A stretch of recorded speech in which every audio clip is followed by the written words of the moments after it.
20 MP का नाम दिया है। आपको मालूम होगा किस प्रकार से महाराष्ट्र में स्प्लिट हुआ था शिवसेना का, तो वहाँ तो एमपीज़ के नाम आए थे ना कि ये लोग अलग हो रहे हैं। तो यहाँ पर भी तो इनको बताना चाहिए ना कि वो 20 एमपी कौन से हैं, उनके सिग्नेचर कौन से 20 लोग हैं जो अलग हो गए हैं। लिस्ट तो ये देंगे ना ऑफिशियली। अब कहने के लिए तो मैं उड़ा दूँ हवा के 22 एमपी मेरे साथ हैं, तो मुझे बताना तो पड़ेगा ना 22 कौन है। कोई भी कुछ कह सकता है, 28 में 22 मेरे पास है, 23 मेरे पास है, मैं बोल दूँ तो।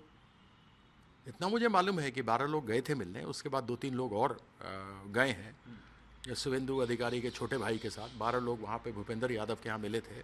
तो ये तो मालूम है कि ये सब बीजेपी कर रही है। वहाँ पे शुभेंदु अधिकारी भी आए हुए थे, पहले से बैठे हुए थे, और 12 एमपी गए हैं शुरू में। ये तो मालूम है उनके छोटे भाई हैं, फिर वो 3 या 4 एमपी को लेकर के आए हैं। तो ये सब तो भूपेंद्र यादव के यहाँ बीजेपी में हो रहा है। दोपहर को अमित शाह जी का आज लंच था मंत्रियों के साथ में, और पत्रकार थे। पत्रकारों को कह रहे थे कि हम बहुत सारे हैं लोग जो हमारे साथ में हैं, बीजेपी के भी पुराने साथी, उनको ले आएंगे। शत्रुघ्न सिन्हा का नाम आ रहा है।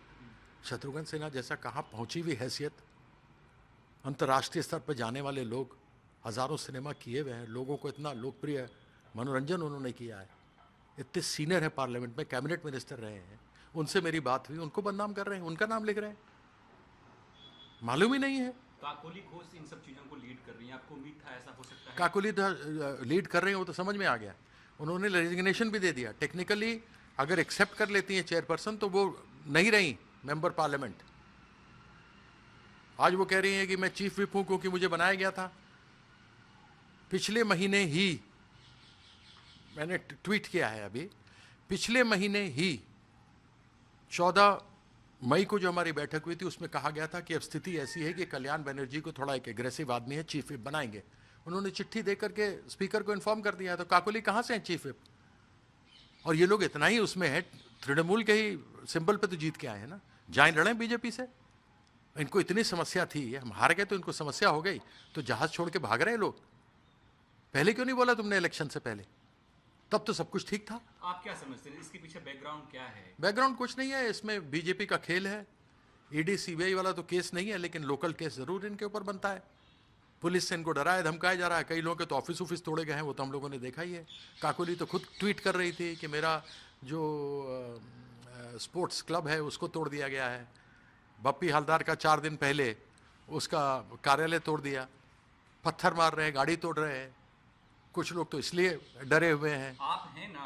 अरे मैं कहीं नहीं जाने वाला, मैं कहीं नहीं जाने वाला। दीदी के साथ हूँ, खड़ा हूँ। उन्होंने मैंने बीजेपी की इतनी सेवा की। मैंने भ्रष्टाचार का मुद्दा, मेरे कागज़ नहीं थे, कागज़ कॉर्पोरेट अफेयर्स मिनिस्ट्री के थे, जस्टिस विक्रमजीत सेन के थे, जिन्होंने खुद करवाई थी, जो एडमिनिस्ट्रेटर बैठे थे डीडीसीए पर। उसके बाद जब मैं लेके गया, सच्चाई सामने रखी, इन्होंने कुछ नहीं किया। मैंने प्रेस कॉन्फ्रेंस किया तो मुझे पार्टी से एंटी पार्टी एक्टिविटी, भ्रष्टाचार को उजागर करना, एंटी पार्टी एक्टिविटी मुझे निकाल दिया। तो दीदी ने मुझे कहाँ से निकाल करके किया? मैं कभी उनके साथ धोखा कर सकता हूँ? कभी नहीं। गद्दारी मेरे खून में नहीं है, क्योंकि मेरे पिताजी एक स्वतंत्रता सेनानी थे। अब टीएमसी के साथ क्या होगा सर, जो ममता दीदी के साथ हैं, जो ममता दीदी, देखो ऐसा है, और लोग हैं पूरे सम्मान के साथ में। अखिलेश जी को उनके विरासत में मिली, बहुत अच्छा चला रहे हैं वो पार्टी। तेजस्वी को वैसे ही मिला, उद्धव जी को मिला, उन सबों का सम्मान है। वो पार्टी बहुत अच्छा चला रहे हैं। उद्धव जी की तो पार्टी तोड़ दी इन लोगों ने। बिहार में जो उन्होंने हरकत की वो सब जानते ही हैं, किस प्रकार से आरजेडी को तेजस्वी इतना अच्छा काम कर रहे थे उसको कर दिया। अखिलेश के पीछे पड़े हुए हैं, है ना। लेकिन ममता दीदी ने पार्टी खुद अपने खून पसीने से खड़ा किया।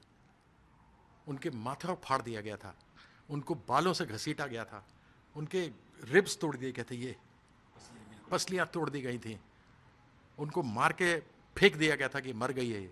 उसके बाद उन्होंने संघर्ष में खड़ा किया। तो मैं इन लोगों से कहूँगा जो जीते हैं, जाओ लड़ो बीजेपी के सिंबल पर, जीत कर आओ अगर जीत सकते हो तो, क्योंकि वह परिस्थिति अब नहीं रह गई है। तुमने तब भी वोट लूटा था, तुमने हमें हराया है, हम हारे नहीं हैं। तृणमूल हारी नहीं है, हराई गई है।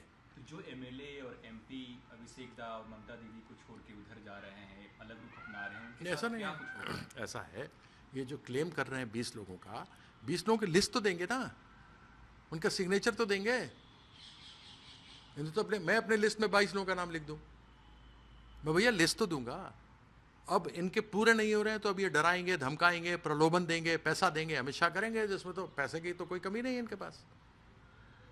तो ये सारा कुछ किया जाएगा, बंदोबस्ती होगी, और बंदोबस्ती में वहाँ लोकल पुलिस का डर है, ईडी का है, सीबीआई का है, इतने बड़े नहीं 30 मार कहाँ है कि ईडी सीबीआई इनके ऊपर लगेगी। आगे कैसे ये लड़ाई लड़ेंगे सर आप लोग? ये लड़ाई लड़ी जाएगी। ममता बनर्जी एक फाइटर है, घायल शेरनी है, और घायल शेरनी बहुत ही खतरनाक होती है, वैसे भी सब जानते हैं। संघर्ष से निकलिए, संघर्ष करेंगे, हम लोग वापस आएंगे। आपके मोबाइल पर तुरंत आएगी ब्रेकिंग न्यूज, स्क्रीन पर सबसे पहले दिखेगी बड़ी खबर, देश दुनिया की हर खबर एक जगह। अब आपके मोबाइल पर तुरंत फटाफट इंस्टॉल कीजिए न्यूज नेशन ऐप और रखिए खुद को अपडेट।